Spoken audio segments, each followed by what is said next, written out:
We are Create Humboldt, a creative education project serving select schools in Humboldt County, California. This page is designed to help you learn several pastel techniques that you can use for your art.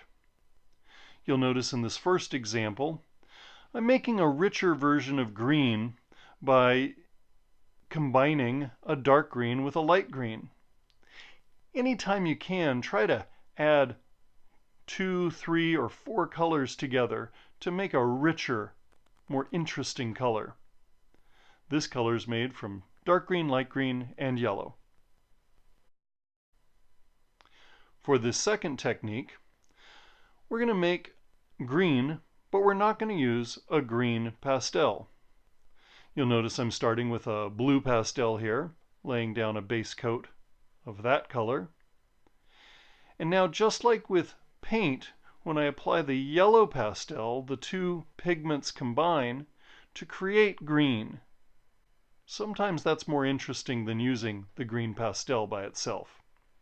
Next up, learning how to make lighter or darker versions of colors. In this example, I'm starting with blue and then adding white to it to make a lighter version of blue. I turned the chalk sideways to cover more area. And you notice now I have a light blue, not a pastel I have in the box, but a color I was able to make.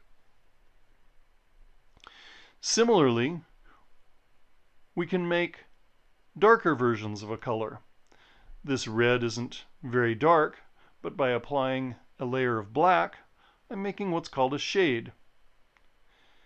I go back and use the red again to blend the black in, and now I have a shade of red.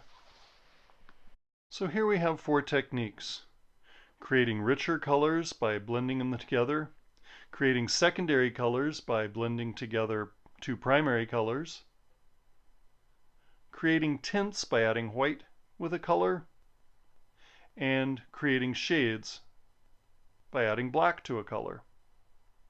How will you use these techniques in your art? What will you create?